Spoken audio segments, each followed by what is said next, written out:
All right. This is Old Sarge Finkel. Old Sarge Finkel.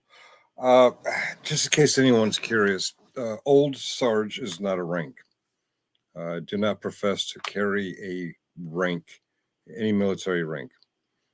Used to joke about being corporal captain, or was it captain corporal? I don't remember.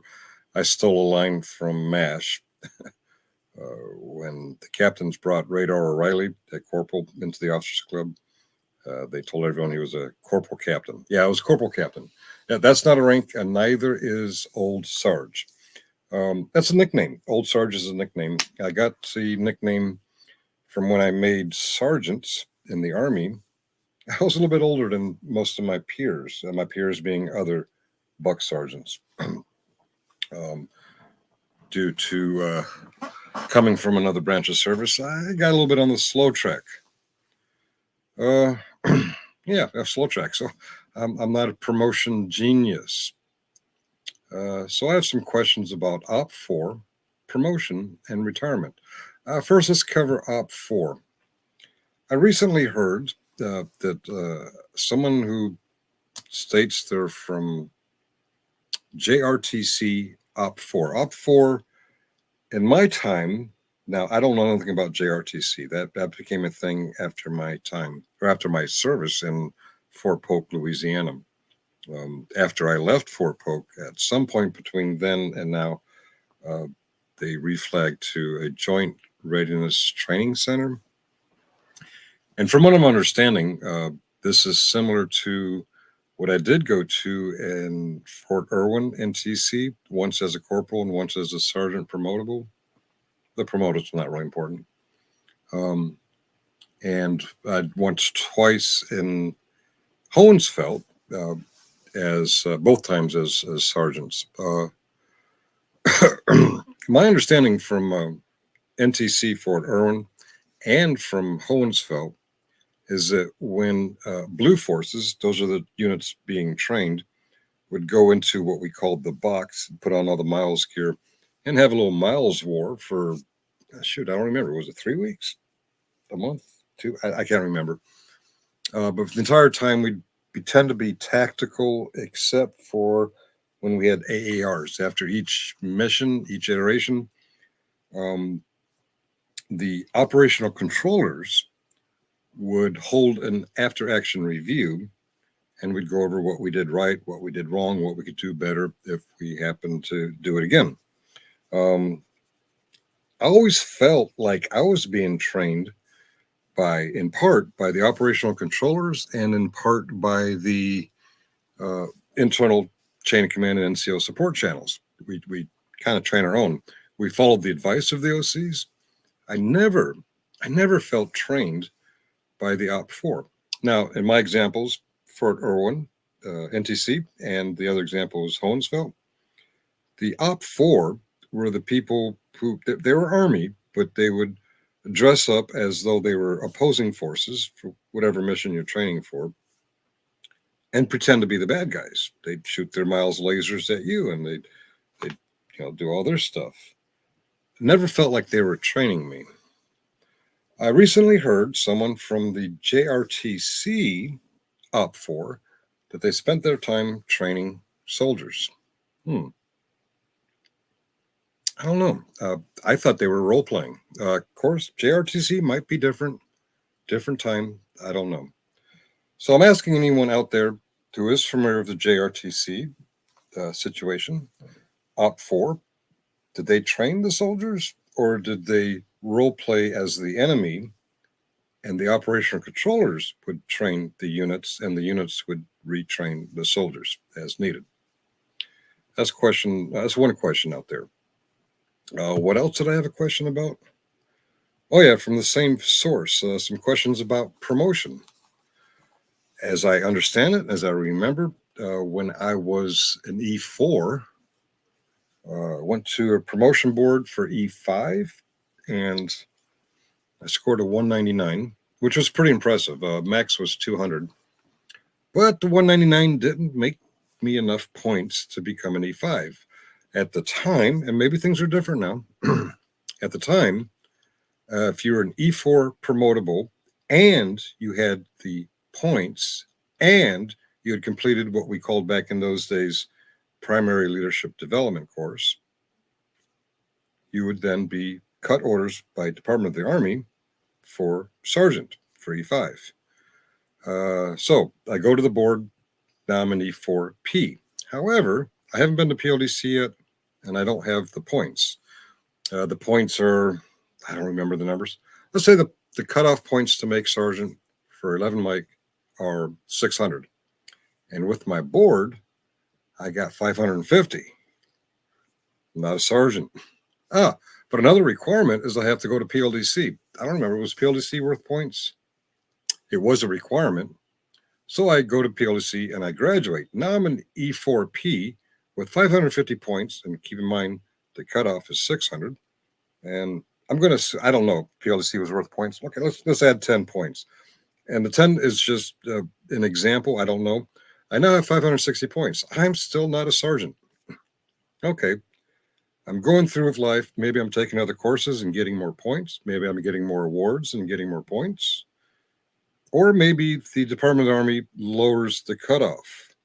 I have 560. Let's say I get another award for another 5 points. Okay, now I got 565. Cutoff is 600. Now I need either, 35 more points?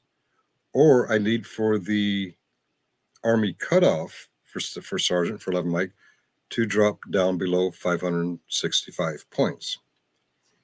I don't remember which was the case, but sometime after PLDC, my increasing points or Department of Army's lowering the requirement points, I exceeded. And without any consultation with my unit, Department of Army cuts me sergeant orders. Yeah, Finkel, you're now a sergeant. And they sent it to my unit. I think they sent me a copy too, but my unit, sometimes a little slow coming down through the chain, but the unit gets it. And they cross-reference it with UCMJ actions. Is there anything prohibiting this soldier from being promoted legally? Am I overweight? Am I pending any UCMJ? Do I have court martials? Something to, if I'm barred from promotion or reenlistment. And if I'm not, voila, Corporal Finkel is now a sergeant. Woohoo! Heyday, baby. Okay, I'm assuming it's the same for going from E5P to E6. Now, as an E5, I went to the E6 board. No, I didn't become a staff sergeant. But now I'm promotable. Oh, I need something else. Oh, BNOC. I think they have something else now, but at the time it was basic NCO course. It's one step up from PLDC, and you got to have BNOC and you got to have the P status from going to the board. Voila, I go to BNOC, and now I'm an E5P with BNOC. Damn it, I don't have enough points. Let's say the points to make staff sergeant are 700, just a hypothetical number. And with my BNOC and my awards and my marksmanship and my PT, everything, let's say I'm 650. I either need 50 more points or Department of Army cutoff has to come down 50 points. And just like E4, I'm assuming if I exceed, if I add my points or Department of Army drops the cutoff, now I'm an E5P with more than enough points to make staff sergeant. I'm assuming, just like when I was in E4, I'm assuming DA is going to cut me orders without regards to anything. They're just going to cut me orders because I have the points and I am promotable. Boom. They send it to my unit. My unit cross-references and makes sure, is he barred from reenlistment? Is he barred from promotion? Being overweight or having a UCMJ action, anything like that. Here's the thing. What I'm hearing from the same source as the OP4 guy is that he had none of that, but he was processing for a potential medical retirement. He was being boarded for a medical retirement. My question to the other veterans out there, if you exceeded the points and the requirements to make staff sergeant and you were processing medically, would they stop you from being pinned?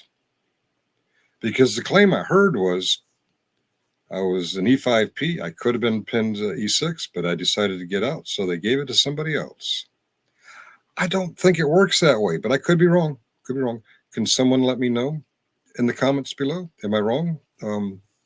If someone is in medical processing and they're not barred for UCMJ or be barred for overweight, barred for coming up hot on a piss test, if they're a good boy and they're in medical processing, will they stop that staff sergeant pinning?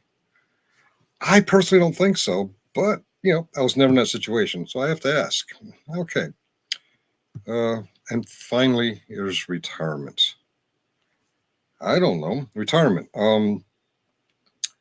I have 14 years of active service.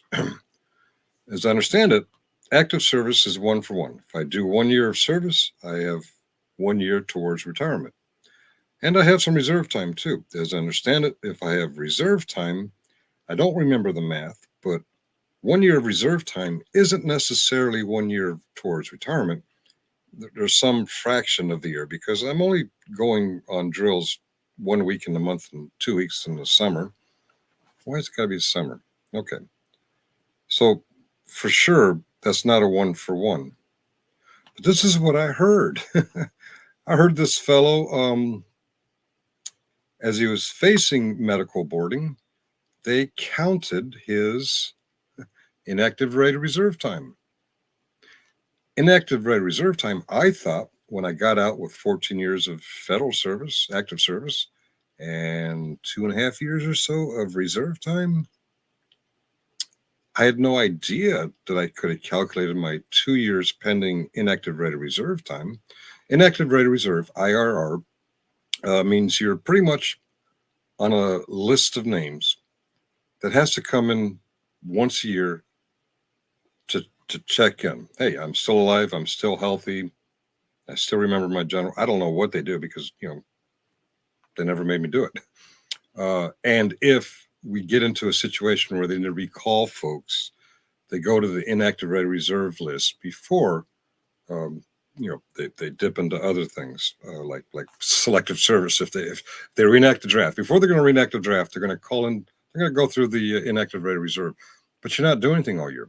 You're not accumulating. I thought you're not accumulating anything.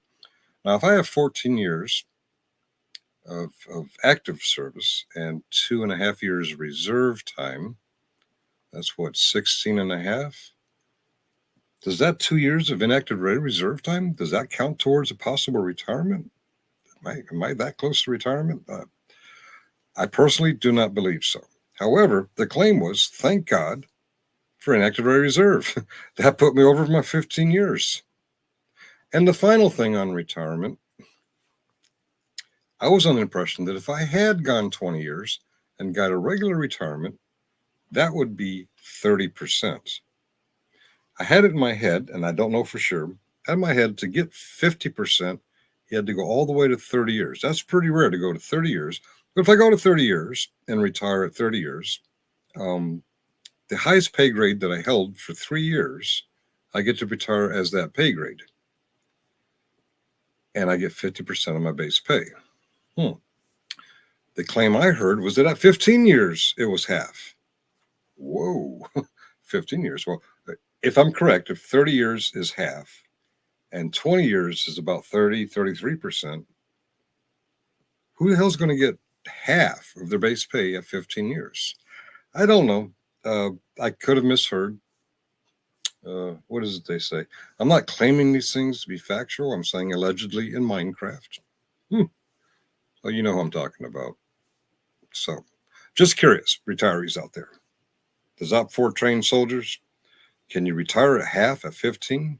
Does your inactive rated reserve time count towards your retirement?